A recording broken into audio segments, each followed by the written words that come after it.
Gabriella Saint-Anne-Kindchen. Je suis sur un songe, Saint-Michel Anne-Kindchen. Je suis sur un songe.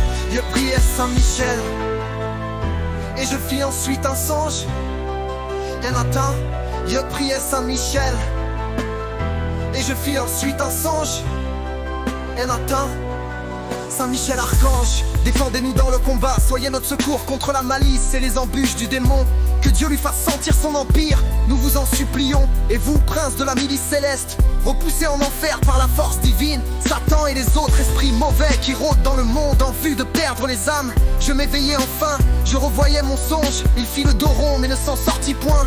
Un souffle violent de rébellion tel l'ouragan balayait tout sur son passage. Ayant eu de ces révoltes vent, le sentant du boulet tout près de lui, juste au-dessus passé. Le nain ainsi secoué de près rasé tenta in extremis l'échapper belle, n'y parvint pas. Ratant l'exfiltration, contraint forcé dans ses appartements, s'y retira fut acculé.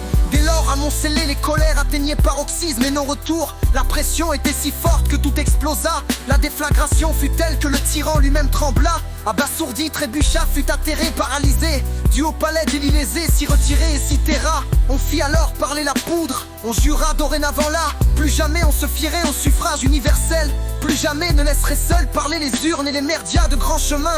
On décida aussi alors d'employer la force, de déloger l'occupant du palais des Lilésés. Prit la direction du bâtiment, on l'encercla. Jour et nuit on en fit le siège, jusqu'à pouvoir enfin extirper le despote trouvé, ventousé, collé, accroché comme une pieuvre. Croyant ainsi tourner face contre mur, devenu furtif et invisible.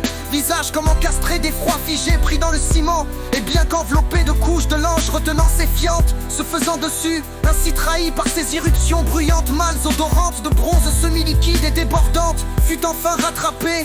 On décrocha le morpion collé au mur comme à une couille manu militari. Le fit rouler au sol, on avait du retard. Il prit de ci de là des coups de pied au cul, dans le foie et dans la rate. On rattrapait le temps perdu, chacun s'en donnait à cœur joie. On en avait marre, les coups fusées partaient, venaient de toutes parts. Puis l'ordure était enfin chargée sur un brancard et descendu des pièces du haut vers le perron du palais des Lilésés. Puis de la jeter dans une benne à ordures pour être évacué vers une décharge dans une fosse commune. On le fit cramer. La fumée s'éleva quelque peu vers le ciel mais ne monta point plus haut. Elle s'arrêta là, puis prit une drôle de forme avec une drôle d'allure. On vit alors rapidement en dedans d'elle se dessiner l'image d'un bouc avec des cornes. Nous vîmes aussi dans les yeux de la bête à quelques mètres suspendue au-dessus du sol s'allumer une étincelle rouge comme de la braise. Nous fûmes à cet instant quelque peu pétrifiés, pris d'effroi aussi d'un syndrome post-traumatique. Nous balançait-il un sort? On m'a dingue. Saint-Michel Archange, défendez-nous dans le combat, soyez notre secours contre la malice et les embûches du démon. Que Dieu lui fasse sentir son empire, nous vous en supplions. Et vous, princes de la milice céleste, repoussés en enfer par la force divine, Satan et les autres esprits mauvais qui rôdent dans le monde en vue de perdre les âmes. Je m'éveillai enfin, je revoyais mon songe, il fit le dos rond mais ne s'en sortit point. Un souffle violent de rébellion tel l'ouragan balayait tout sur son passage. Ayant eu de ces révoltes vent, le sentant du boulet tout près de lui, juste au-dessus passé. Le nez ainsi secoué de près rasé, tenta un extrémiste l'échapper belle, n'y parvint pas. Ratant l'exfiltration, contraint forcé dans ses appartements, s'y retira fut acculé. Intuition d'un songe, Saint-Michel Ariché. Les intuitions d'un songe Ariché. Les intuitions d'un songe, Saint-Michel Ariché. Les intuitions d'un songe. Dès lors amoncelés les colères atteignaient paroxysme et non retour. La pression était si forte que tout explosa. La déflagration fut telle que le tyran lui-même trembla. Abasourdi, trébucha, fut atterré, paralysé. Du haut palais des Lilésés s'y retirer et s'y terra. On fit alors parler la poudre. On jura dorénavant, là, plus jamais on se fierait au suffrage universel. Plus jamais ne laisserait seul parler les urnes et les merdias de grands chemins.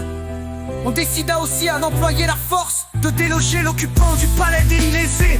Prit la direction du bâtiment, on l'encercla, jour et nuit on en fit le siège, jusqu'à pouvoir enfin extirper le despote trouvé ventousé, collé, accroché comme une pieuvre. Croyant ainsi tourner face contre mur, devenu furtif et invisible. Visage comme encastré d'effroi figé, pris dans le ciment. Et bien qu'enveloppé de couches de l'ange retenant ses fientes, se faisant dessus, ainsi trahi par ses irruptions bruyantes. Malodorantes de Drouron semi-liquide et débordante, fut enfin rattrapée. Fut enfin. On décrocha le morpion collé au mur comme à une couille. Manu Militari le fit rouler au sol. On avait du retard, il prit de ci, de là, des coups de pied au cul. Dans le foie et dans la rate, on rattrapait le temps perdu. Chacun s'en donnait à cœur joie. On en avait marre, les coups de fusée partaient, venaient de toutes parts. Puis l'ordure était enfin chargée sur un brancard et descendu des pièces du haut vers le perron du palais d'Élysée, puis de la jeter dans une benne à ordures pour être évacué vers une décharge dans une fosse commune. On le fit cramer. On le fit cramer. La fumée s'éleva quelque peu vers le ciel, mais ne monta point plus haut. Elle s'arrêta là, puis prit une drôle de forme avec une drôle d'allure. On vit alors rapidement, en dedans d'elle se dessinait l'image d'un bouc avec des cornes. Nous vîmes aussi dans les yeux de la bête, à quelques mètres suspendue au-dessus du sol, s'allumait une étincelle rouge comme de la braise. Nous fûmes à cet instant quelque peu pétrifiés, pris d'effroi aussi d'un syndrome post-traumatique. Qui balançait-il un sort? Que pouvait-il encore? Puis cette fumée orange et noire avec cette forme étrange et sa tête de bouc accompagnée du cri strident d'un porc que l'on égorge fit un pic et tout droit vers la terre. Comme un pieu s'y enfonça et disparut enfin. Jésus, Marie, Joseph, on respirait enfin. Jésus, Marie, Joseph, on respirait enfin.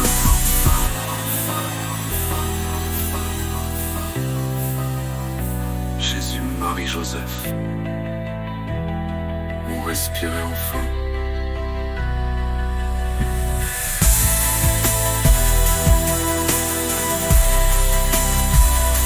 On respirait enfin.